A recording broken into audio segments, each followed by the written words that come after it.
안녕하세요. 로컨 세무계 대표 세무사 이훈성입니다. 구독자 이벤트 당첨 결과가 나왔어요. 로컨 세무에게 커뮤니티 게시물에다가 올렸는데, 이제 제가 택배를 한꺼번에 보내려고 하는데 마냥 기다릴 수는 없고 2월 말까지 저희한테 메일을 보내주시면 제가 바로 2월 말에 다 택배를 보내드리도록 하겠습니다. 일단은 오늘 영상을 켜게 된 이유는 대망의 이제 저희 마지막 수험생분들을 위한 마지막 영상이라고 보시면 돼요. 왜냐면은 이제 시간도 많이 지났고 저도 이제 수험 생활이 가물가물해지기 시작하는데 올릴 만한 영상들은 다 올려놨어요. 혹시라도 질문 사항이 있으시면은 언제든지 그 댓글을 통해서 질문을 주시면 좋을 것 같습니다. 일단은 대망의 세법학이죠. 이게 어떻게 준비할까? 세법학 고득점이라 하면 고득점 모르겠어요. 60기 중에는 조금 많이 상위권인 것 같아요. 점수를 보면은 제가 공부했던 방법을 위주로 설명을 드리고, 제가 정답은 아닙니다. 네, 저도 이제 세법학 자체가 워낙 운이 상당히까지는 아닌데 좀 작용을 해요. 하지만 그런 운을 잡기 위해서는 좀 준비할 게 필요하다라고 해서 먼저 어떻게 공부를 했냐, 일단은 동차 때는 사실 심화 세법학은 안 들었어요. 따로 동차 때 이제 처음 세법학을 접했는데, 처음에는 그냥 국세기본법, 상속증여, 지방세법, 개별소비세법, 그 다음에 조세특례 제한법, 이렇게 공부하면 되겠지, 법소부는 베이스가 있으니까 라고 생각을 했는데 그게 아니었던 거죠. 일단은 법소부에서도 계산 문제를 다룬다기보다는 논리 위주, 그러니까 법령 플러스 사례 위주로 공부를 해야 되는 과목이었어요. 세무회계 같은 경우에는 사례가 그렇게 필요가 없어요. 계산하는 방법만 알고 이게 뭐다 이렇게만 알고, 해당되는 게 무슨 소득인지만 알면은, 아니면 해당되는 게 입금인지 송금 불산입인지 이런 내용만 알면은 계산 문제를 통해서 해결하는 과정이라면, 세법학 자체는 계산 문제가 나오는 경우는 좀 드물고 대부분 법령을 그대로 쓰거나 아니면 사례에 맞게 사례 해결을 위주로 하는데, 일단 첫 번째로 동차 기간 때는 저는 사례를 따로 볼 여력은 없었어요. 왜냐면은 동차 기간이 매우 짧았고 5월 달에 이제 시험을 봤죠. 그리고 6월, 7월, 8월 이렇게 3개월밖에 없는데, 그 기간 동안에 세법학을 완전히 다 해야겠다라는 생각은 접었고 정병창 선생님의 동차 강의를 들었습니다. 거기서는 이제 스터디 가이드로 진행이 돼요. 그때는 스터디는 따로 하지 않았습니다. 일단은 강의 진도에 맞춰서 저 그냥 혼자 스스로 스터디 가이드의 단권화를 시켰던 것 같아요.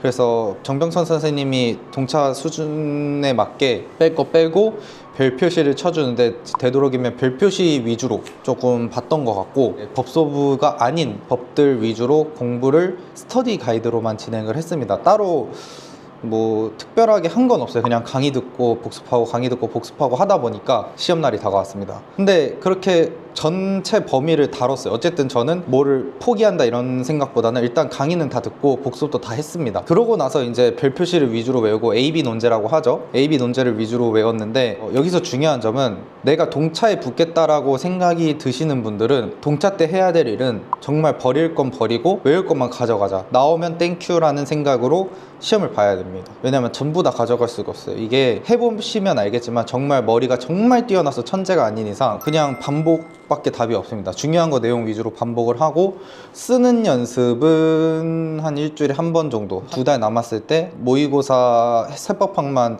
인터넷으로 끊어가지고 그렇게 풀었던 기억이 납니다. 그렇게 동차가 끝났어요. 동차가 끝나고 저는 바로 세법학 얼리버드 반을 이제 수강을 합니다. 정병상 선생님이 정말 동차 때 합격을 하더라도 실무 때 그 세법학 내용을 써야 되니 이 얼리버드를 들어서 손해볼 건 없다라고 항상 말씀을 하셨기 때문에 그 말씀을 믿고 얼리버드 반을 들고, 그때 이제 스터디 원들을 만났습니다. 스터디를 이제 진행해 주시는 방식대로 진행을 하다가 얼리버드 반이 끝나고 나서부터는 뭔가 스터디 내용이 달라지고 해서, 저는 따로 스터디 같은 경우 자료만 받고 따로 스터디를 이제 구술로만 진행을 했습니다. 그 학원 커리큘럼 스터디는 따라가지 않았어요. 어쨌든 그 강의를 들으면서 약간 그 세법학을 좀 더 자세히 봤죠. 그때는 기본 교재로 진행을 합니다. 지금 제가 스터디 가이드밖에 없어가지고 그런데 정병선 선생님 기본 교재로 진행을 하고, 좀 더 심도 있게, 그리고 좀 더 설명이 풍부하게,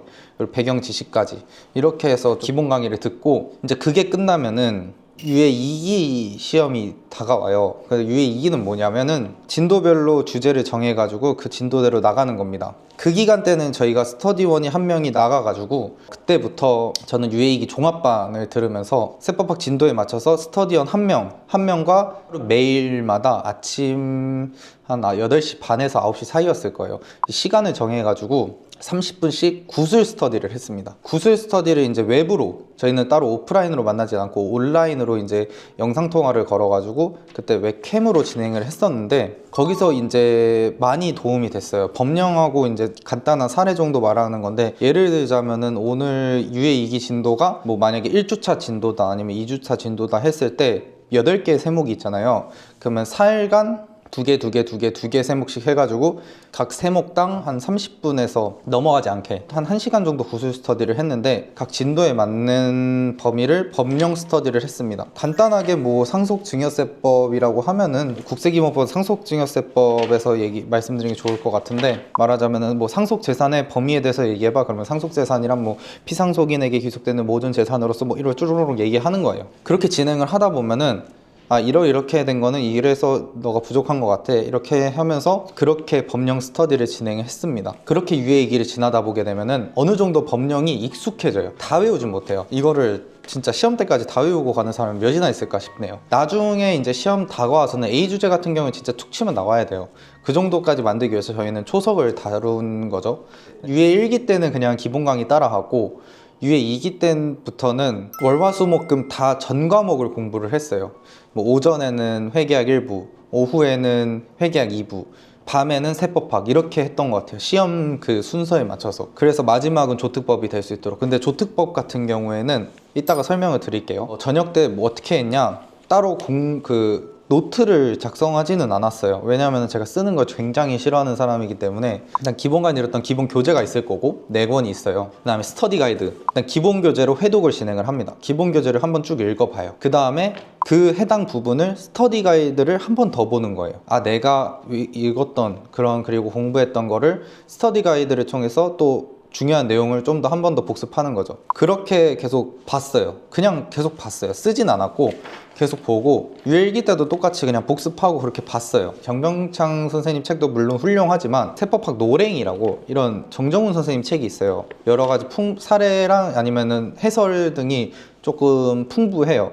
이해가 안 되거나 내가 자세하게 이제 좀 와닿는다, 이런 게 정말 세법학 하면서 많았는데, 그런 부분들을 그 노랭이를 통해서 보완을 했던 것 같아요. 노랭이를 메인 교재로 하는 게 아니라 약간 그 메인 교재가 하나 있고, 그 다음에 내가 최종적으로 봐야 될 교재, 스터디 가이드가 있고, 보충 교재로서 노랭이를 썼던 것 같습니다. 그렇게 지내고 나면은 유해 2가 얼추 지나가요. 그럼 전범위를 딱 다뤘던 시점이 딱 와요. 그러면 최소 세법학을 그러면은 기본 강의 때 2회독 정도 하고, 유해 2기 전범위까지 돌 때 한 2회독에서 3회독, 많게는 4회독까지 하시는 분들도 봤습니다. 그렇게 진행이 됩니다. 각 세목별로. 다만 이제 조세특례 제한법이 있어요. 대부분 수험생들이 제일 힘들어하는 부분이죠. 이거는 진짜 그냥 통으로 암기를 해야 되는 세목이에요. 따로 별다른 수단이 없어요. 이거는 진짜 그냥 계속 보고 통으로 암기를 하고, 이거는 저는 그냥 점심 먹을 때나 밤에 자기 전이나 아니면은 내가 잠깐 쉬는 날에 어디를 이동을 한다, 뭐 이런 시간대 그 공개 강의를 진짜 계속 들었던 것 같아요. 뭔가 그 세목에 대해서, 그러니까 제목에 익숙해진다라는 말이 있어요. 이게 대충 누굴 위해서 만든 법이다라는 게 있거든요. 대충 이거는 세액공제를 해주는 거구나, 대충 이거는 누구를 위한 거구나, 이런 거를 조금 1기랑 2기 전범위 돌릴 때까지 그런 식으로 접근을 했던 것 같아요. 제가 시험을 2번을 쳐봤잖아요. 동차도 쳐보고 그 다음에 유해도 쳐보고. 맞는 내용을 쓰면 점수를 줍니다. 점수를 전혀 안 줄 수는 없어요. 의도라도 써도 점수를 줘요. 취지를 써도 점수를 주니까. 그래서 제가 드리고 싶은 말씀은, 동차 때 진짜 포기하지 마시고 끝까지 가서 시험을 다 치고 나오셔야 돼요. 제가 동차 때도 정말 답안을 뭔가 좀 그지같이 썼는데 했는데 평락이 나왔어요. 꽈락이 없었다는 뜻이에요. 세법학에서도. 그러니까 시험에서 특이한 케이스, 특이한 해가 있었죠. 제가 따로 말씀은 안 드렸는데 아실 거라고 생각이 들고, 특이한 해가 아니면 점수를 줍니다. 정답이 있다고 봐요. 조특법은. 세법학도 다 정답이 있어요. 있는 판례, 저희가 판례는 무시할 수가 없거든요. 반대 논리의 판례가 정립이 되지 않는 이상 판례는 무시를 하면 안 되고 절대적으로 지켜야 되는, 그게 판례입니다. 무슨 설 다 필요 없습니다. 그냥 판례대로 써야 돼요. 그냥 판례를 외우시다 보면 돼요. 세법학은. 뭐 이렇게 설명을 드렸는데, 유예 2기까지는 약간 전범위를 계속 돌린다고 보시면 돼요. 그리고 이제 유예 2기에서 이제 누적 진도라는 게 있습니다. 1주차에서 2주차인가 3주차, 4주차까지 내용을 5주차부터 시험을 보겠다, 뭐 이런 식으로 진행이 됩니다. 유예가 어떻게 공부했냐, 똑같이 법령 스터디하고 해당 진도 맞춰서 그냥 계속 공부했어요. 전 유예 2기 진도에 맞춰서 공부한 게 진짜 도움이 많이 됐습니다. 시간이 좀 남으면 동차 끝나고 상속증여세법 그 계산 문제를 연습서에 다 있거든요. 그거를 좀 공부를 해보세요. 그거를 공부하게 되면은 상속증여세법에 대한 그 구조 자체를 조금 더 쉽게 다가갈 수가 있습니다. 나머지 이제 뭐 개별소비세법이라든지 지방세법이라든지 이런 거는 사실 좀 비비면 돼요. 비빈다는 표현이 좀 그런데 접근하는 형식이 좀 쉽습니다. 그리고 이제 제일 많이 물어보시는 세법학 2부 고득점 어떻게 해요? 제가 1부도 고득점이었지만 2부도 고득점이었거든요. 일단 부가가치세는 정말 마르고 닳도록 외워야 됩니다. 이거는 버릴 부분이 없어요. 다 들고 가야 돼요. 개별소비세법, 여기서도 점수를 얻어야 됩니다. 개별소비세법이랑 부가세법에서 암기력으로 인한 점수를 어느 정도 가져가야 됩니다. 그 다음에 지방세법이랑 조특법은, 지방세법 같은 경우에는 사례 문제가 나와요. 중요한 주제의 사례를 조금 많이 봐야 되고, 법령은 당연히 숙지를 해야 되는 거고, 그렇게 사례 문제에 조금 집중을 두면 좋을 것 같아요. 그리고 이제 조특법은 진짜 반복밖에 없어요. 조특법은 반복입니다. 하나라도 버리지 마세요. 버리는 주제들이 있어요. 조특법에서도 버리는 주제가 있는데, 남들 다 버리는 거를 챙겨라 이런 게 아니라, 남들이 들고 가는데 안 들고 가면 그거는 유예생이 아닌 거예요. 선생님이 찝어줘요. 넘겨라, 아니면 중요하지 않다. 최소한 스터디 가이드에 있는 내용만큼이라도 한 번씩 다 보고 가야 됩니다. 다 설명해 주세요. 한 번이 아니죠. 좀 진짜 수백 번 봐야 돼요. 진짜 처음부터 끝까지 조특법은. 그렇게 준비를 하면은 어느 정도 세법학에서는 한 유예 2기 말쯤 됐을 때 조금 자신감이 붙습니다. 너무 걱정을 안 하셨으면 좋겠어요. 다들 세법학 어렵다는데 하는데, 저는 오히려 세무회계가 어려웠지 세법학은 하다 보니까 자신감이 붙었어요. 동차 때 그래서 제가 시험을 보라는 게, 내가 이렇게 써도 점수를 얻구나 라고 알면 돼요. 네. 이게 신기한 시험인 게, 세법학을 다들 어려워서 세법학을 열심히 하시거든요. 근데 정작 떨어지는 건 회계학 1, 2부에서 꽈락 나서 떨어지세요. 그러니까 중요한 건 회계학 1, 2부라는 거예요. 세법학이 너무 그러니까 정말 큰 산인 건 맞는데, 그렇다고 해서 너무 두려워할 필요도 없고 하는 겁니다.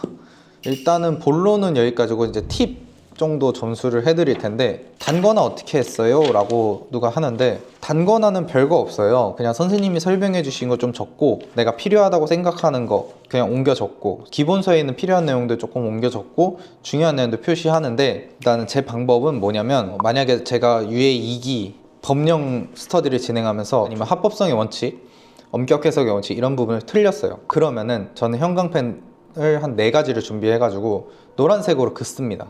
내가 빠뜨린 내용을 노란색으로 표시를 합니다. 그 다음에 모의고사를 보잖아요. 모의고사를 본 다음에 그 답안지가 나와요. 거기랑 제 답안지랑 비교를 해가지고 내가 모의고사 때 틀렸던 부분을 다음 주에 답안지를 받았을 때 그거를 정리를 합니다. 그거는 빨간색 형광펜으로 칠합니다. 내가 빼먹은 부분. 법령 때 빼먹은 거를 모의고사 때도 빼먹었다. 그럼 내가 그거는 못 외운 거예요. 안 외워지거나. 어쨌든 그거는 시험 때도 틀릴 가능성이 높다라는 거죠. 그 다음에 이제 이거를 복습을 하겠죠. 또 법령 스터디를 또 진행할 거 아니에요. 그때 또 법령 스터디를 할 때 또 틀립니다. 그럼 또 다른 형광펜을 칠해요. 그러면 한 3개에서 4개 정도가 겹칠 거예요. 그런 거를 이제 나중에 시험 한 이틀이나 하루 전날에 그것만 집중적으로 보는 거예요. 물론 다른 것도 다 전체적으로 훑어야겠지만 형광펜이 많이 칠해진 주제를 집중적으로 보는 거예요. 다른 거는 다 외웠다고 치는 거죠. 이게 이제 양이 너무 많다 보니까 그렇게 해서 양을 줄여야 돼요. 외운 걸 또 보고 있으면은 그거만큼 시간 허비하는 게 없겠죠. 효율적으로 공부를 해야 되니까 처음에는 세법학에 그렇게 비중을 두지 않습니다. 회계학 1, 2부에 집중을 많이 두다가 가면 갈수록 세법학에 집중을 둬야 돼요.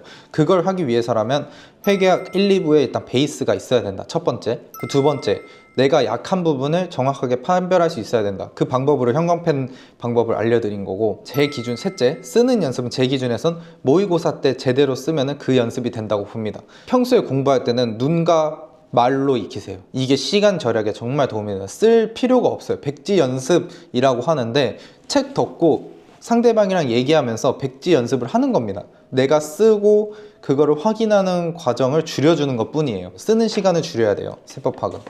네 번째, 조특법은 라디오처럼 들고 다녀야 된다.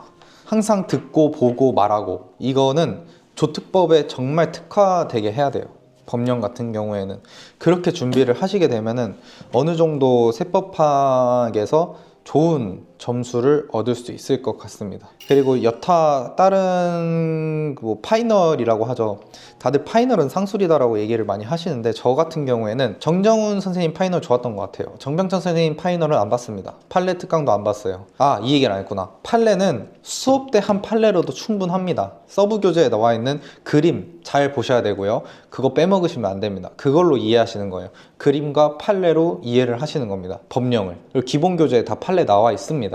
그거를 벗어나지 않아요. 다른 판례가 나왔다 하더라도 그 판례는 어차피 우리가 공부했던 판례에 적용이 되는 겁니다. 물론 최신 판례가 나오면은 이거를 업데이트를 해야 되는데, 업데이트를 하는 건 업데이트를 하는 거고, 일단 주요한 판례는 안 바뀝니다. 그렇게 진행을 하시게 되면 세법학은 마무리될 것 같습니다.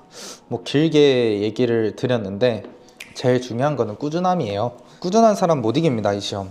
진짜로 이제 세법학 같은 경우에는 오래 앉아 있고 오래 보고 많이 말하고 많이 외우고 한 사람 못 이깁니다. 어떤 주제가 나와도 자신감 있는 사람이 있고, 아, 이 주제 나오면 난 망하는데 라는 사람이 있어요. 둘 중에 붙을 확률이 높은 거는 어떤 주제가 나와도 자신 있게 부딪히는 사람이 더 잘하겠죠? 모르는 주제가 나와도 그렇게 부딪힐 거니까. 세법학을 그렇게 치밀하게 준비를 안 하면은 모르는 거 나오는 순간, 아, 내가 공부를 안 했구나라고 딱 포기해버립니다. 그럼 망하는 거예요. 나는 이렇게 공부했는데 내가 모른다? 아, 그럼 남들도 몰라 라고 아는 거 그냥 쓰는 거예요. 하지만 쓰는 형식은 뭐 선생님들마다 다 다르겠지만, 그래서 제가 설명은 안 드리겠지만 정말 그대로 하시면 붙습니다. 이 시험 세법학으로 떨어질 일은 없어요. 이상으로 세법학에 대해서 약간 좀 길게 얘기를 드렸죠. 다른 시험보다 제가 잘 받기도 했고, 이렇게 해서 시험 전반적인 얘기를 드렸는데, 제가 요즘 바빠가지고 전화 상담도 잘 못 해드리고 댓글도 너무 늦게 써드리는 것 같아요. 어쨌든 올해 25년 열심히 시험 준비하시고 모든 수험생분들 화이팅입니다. 그러면은 이상으로 세법학 마치겠습니다.